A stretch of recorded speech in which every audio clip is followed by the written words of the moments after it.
In the late 80s, the beat-em-up genre was on fire, but one game took it to the next level by redefining the genre with larger sprites and deeper gameplay mechanics, setting a new standard for every beat-em-up that followed.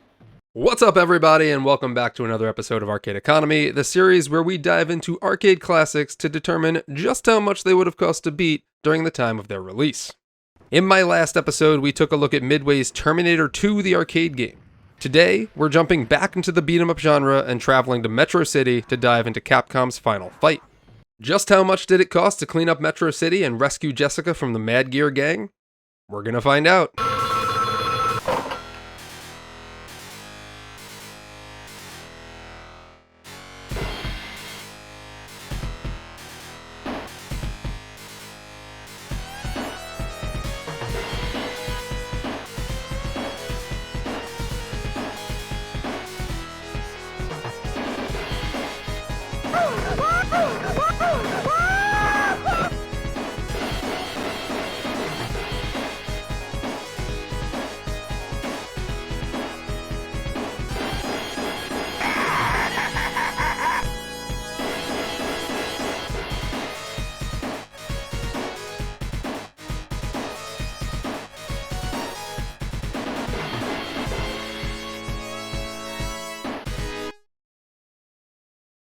To understand the legend of Final Fight, we have to go back to its origins. The game was directed by two of Capcom's youngest minds of the time, Akira Nishitani and Akira Yasuda, coming fresh off the release of their arcade shooter Forgotten Worlds. Capcom was pushing for a sequel to their fighting game Street Fighter, and tapped the duo to tackle the project. Capcom has cited Double Dragon 2: The Revenge as the basis of inspiration for the game. They took early versions of the game and gave it a working title, Street Fighter 89, and sent it out to trade shows. Early concepts of the game even had planned to feature Ryu and Ken Masters as the playable protagonists. The game was a big hit at the trade shows, but received a ton of feedback from arcade operators, citing that the side-scrolling brawler was nothing like the original one-on-one fighter. Their feedback was so overwhelming that they changed the name to what we know today as Final Fight. To make the game more immersive, Capcom approached the entire project like it was a movie, with Capcom's president even directing the development team to watch a bunch of movies for inspiration. That cinematic approach really shines throughout the game's intro and helps raise the bar for storytelling in games. The game's street gang, the Mad Gear Gang, was named after an earlier Capcom top-down racing game. And speaking of names, many of the character names were straight-up shoutouts to 80s rock musicians like Axl, Slash, Simmons, Sid, and Billy. Several other characters were thought to be named after rock bands like Sodom, Roxy Music, The Damned, and of course, Poison. There's even speculation that one of the game's bosses, Abigail, was named after the black metal album of the same name by King Diamond. This becomes much more clear when you notice that Abigail's face paint matches King Diamond's from the back of the album. It was assumed that the enemy Hugo Andore was based off of Andre the Giant, but this has been debunked by the game's developers. The game does feature a bit of controversy centered around the character of Poison. Capcom was worried that American players would feel bad about beating up a woman, so in the game's arcade manual, they described Poison as a new half, which is Japanese slang for a trans woman. This decision was made to get around any potential complaints or controversy. The note in the manual was likely a legal maneuver more than anything, but it's a detail that has become widely known in gaming history, and Poison's gender is still an ongoing topic of debate decades later. The large sprites and cinematic narrative contributed to Final Fight's huge success upon its release. It would go on to become one of the largest grossing arcade games in 1990, which of course means a number of ports would follow. Final Fight was ported to home computers, the SNES, and later the Sega CD. Due to hardware limitations of the Super Nintendo, developers had to remove most of the game's scene transitions, the two-player co-op option, the industrial area level, and playable character Guy. Guy did come back though in a later release, Final Fight Guy, which swapped him in for Cody. English console versions were also heavily censored, with characters like Damned and Sodom being renamed.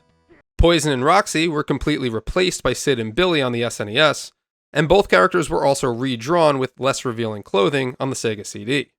Roxy's tits are falling out. In 1993, Capcom followed up with a console-exclusive sequel, Final Fight 2, for the SNES, and Mighty Final Fight for the NES. Capcom rounded out the trilogy with Final Fight 3 for the SNES, released in 1995. Final Fight would only return to the arcades one more time in the underwhelming 1999 3D fighter, Final Fight Revenge. It's been quite some time since we've seen a new Final Fight game, and at the time of this video's release, Capcom's latest game in the franchise was 2006's Final Fight Streetwise, a game that has been widely panned by critics, but has since gained a cult following. Our story takes place in Metro City. The streets are ruled by the most powerful criminal organization in town, the Mad Gear Gang. Former professional wrestler and all-around badass Mike Haggar is elected mayor on a promise to clean up the streets. Naturally, the Mad Gear Gang isn't a fan of this, so they do the most sensible thing a criminal organization can do. They kidnap Haggar's daughter, Jessica. The game's attract mode sets the stage for this story, with one of the gang members calling Mayor Haggar with a simple message. Let us do as we please, like the mayor before you did, or Jessica will suffer. The Mad Gear Gang clearly didn't do their research on angry, muscle-bound mayors with a past in professional wrestling. Instead of giving the police department a ring, Haggar immediately calls up two more brawlers, Jessica's boyfriend Cody, and their friend, a ninja named Guy. The trio vows to tear Metro City apart, one goon at a time, until Jessica is safe. Now, I'd also like to note that Final Fight is a part of Capcom's large in-game shared universe. No joke, I swear. Sharing a universe with games like Street Fighter, Slam Masters, Strider, Captain Commando, and Rival Schools. Many Final Fight characters have even been made playable in multiple Street Fighter games since the Street Fighter Alpha series, with Mike Haggar appearing as a playable character in every game in the Slam Master series.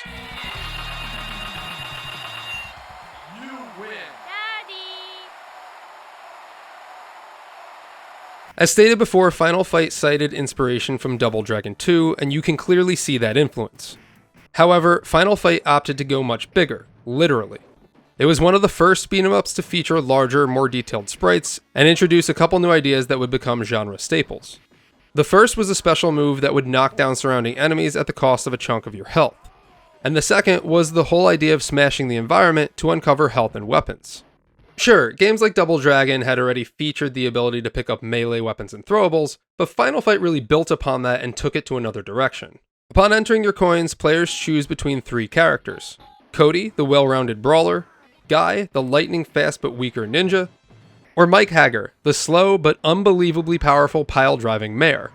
The controls are classic arcade fare, an 8-way joystick for movement and 2 buttons for attacking and jumping. You can pummel opponents with a combo, getting close to grab them for a throw, and pick up melee weapons like pipes, knives, and swords to help turn the tide. As mentioned previously, pressing both attack and jump buttons at once performs a desperate special move that knocks down enemies around you. But in true arcade fashion, it costs you a small chunk of your health. This was one of the first arcade games to implement this, leaving many beat-em-ups to follow. Food items are hidden in smashable objects around the level, and are used to increase some of your lost health. Environmental hazards like fire and rolling barrels do appear in some of the later levels. When playing with 2 players, you'll have to be careful because your attacks can hurt your partner. Your journey itself is a 6-stage citywide tour of all the worst neighborhoods in Metro City. You'll also get a couple of bonus stages where you'll damage a parked car or break glass for extra points. You start off in the slums with the first boss Damned, then move on to the park and subway to fight Sodom, a true fan favorite. From there, you'll go to the west side to battle the corrupt cop Eddie E., followed by the industrial area to take on the militaristic Rolento, before heading to the Bay Area to take on the rage-filled Abigail.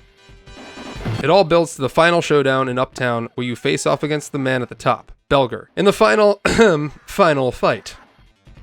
The bosses in Final Fight aren't too difficult, and I think my data will show that. For Damned, I was able to beat him on my first credit and use my special probably a lot more than I should have. He called some more goons in mid-fight, so I would suggest using your special when he does this to prevent from being overwhelmed, but make sure you stay focused on him and not the goons. For the fight with Sodom, I only spent 1 life on him. He would drop his swords after being hit, so my strategy was to try and pick up the sword before he uses his recovery attack, which is a fast charge. If you can get the sword and hit him in time, you can kinda catch him on a loop where you just keep dealing damage to him as he gets up. I spent 2 lives on Eddie E. When getting in close, I would just try to connect my combos. He has a special move where he'll pull his gun out and shoot you. I tried to jump over this, or use my special to jump over and land an attack. Rolento is the next boss, and he's very fast and will throw grenades at you. Note, you cannot pick up the grenades and throw them back at him. I've tried. He honestly wasn't too hard. I did wind up spending 2 lives on him to defeat him, and I used a lot of special moves as Cody. Because of Rolento's speed, I feel like Guy would probably be the best suited against him. I spent 2 lives on Abigail, and he was noticeably harder than the other bosses. He telegraphed most of my jump kicks and would grab me and toss me if I got too close. I used my special to counter his charge attack, and found that if you stand just below him, you can connect with a combo that deals a good amount of damage. For the final fight against Belger, I wasted only 1 life. I was able to throw him out of his chair and then tried to get in close to combo him. He will use a crossbow, so I just tried to jump over that to get in close. He'll call in some other goons, but they're mostly a distraction, and I focused on him until I was able to drop kick him out the window. Honestly, he wasn't too hard. And now to answer the question, how much did I spend to beat Final Fight? For all the games in the series, I play them on emulator, and I set up a counter to increase every time I hit the insert coin button. I also play these games on their default settings, so for Final Fight, that means 25 cents and medium difficulty. When it was all said and done, I spent $5.75 to beat Final Fight. That factors out to 23 lives, and when saying it that way, it doesn't seem as impressive than $5.75. But this is really right in that beat 'em up sweet spot. Most of the beat 'em up games that I play are somewhere between $2 and $9. Now, if I were playing on a cabinet that charged 50-cent credits, then this would factor out to be $11.50. In 1989, spending $5.75 would feel like spending $14.75 today. Spending $11.50 in 1989 would feel like spending $29.51. It took me around 47 minutes to beat Final Fight, which is a little bit longer on the beat 'em up end, but I think that's a good thing. The total cost per minute factors out to around 12 cents per minute, and that's pretty low. For the bosses, I spent 25 cents or 1 life on Sodom, 50 cents or 2 lives on Eddie E, Rolento, and Abigail, and 25 cents or 1 life on Belger, bringing my boss total to $2. So most of my money was spent outside of the boss battles. And now, it's time to determine just how predatory Final Fight was in stealing your money. Final Fight is a great beat 'em up game that really set the stage for what was to come for beat 'em ups in the 90s. The total cost is a little bit higher than most of the other arcade beat 'em ups that I've played in this series so far, and I do think the difficulty is a little bit harder. The game is also around 10 minutes longer than my other beat 'em up playthroughs, so you'll have to factor that in as well, and those extra 10 minutes really do bring down the cost per minute. For unfair difficulty or cheating, the game doesn't do anything too noticeable in my opinion. Sure, there were some cheap shots or maybe minor input reading here or there, but overall I think this game is mostly skills-based and pretty fair. For punitive game mechanics, Final Fight feels really smooth and responsive, especially when you compare it to other games and beat-em-ups that came prior. Yes, this game did start the trend of using a special move at the cost of a chunk of your health. If you've seen my video on X-Men, then you do know that I have a problem with this in games, but this game also does have health pickups that kind of offsets that, so I don't really think this is a punitive game mechanic. To me, this mechanic only really becomes a problem when there's no health pickups or no special powers to burn, leaving you to only use your health with 0 recovery. For the one more play mechanic, yes, this game can be addictive, but I feel like it's not overly addictive because you're going to use most of your lives outside of boss battles, when I feel like you're probably more likely to walk away. And then overall enjoyment. Yeah, Final Fight is great. It's got a lot of variety in its playable characters and its enemies, and for everything that it did to raise the bar in the beat 'em up genre back in '89, it still holds up today, and we're still using a lot of these mechanics even in modern beat 'em ups. So yes, it still holds up today, and it's a lot of fun to play. So all that being said, putting all of these factors into the Predatory games equation, and Final Fight receives a Predatory game score of a 4 out of 10. In actuality, this game scored a 4.5, and as you know, I don't do fractions on this show, so I had to choose on whether it should be a 4 or a 5. And initially I was going to give it a 5, but the more I thought about it, I feel like Final Fight should be a 4. It does all the right things. It gives you the health boosts. Sure, it might be a little bit harder, but it's also a little bit longer. So even though this is a little bit more money that I've spent comparing to the other beat 'em ups I've played, I do think it is scored correctly. Next time on Arcade Economy, we're sticking with the beat 'em up genre as we explore one of the genre's pioneers, Double Dragon. Hey, if you enjoyed my video and would like to support Arcade Economy or Mass Replay, then you can do so by becoming a YouTube member or a patron on Patreon. You'll get some cool perks like member-only shorts, access to my arcade economy datasheet, Discord roles, and exclusive emojis and badges for the $1 level.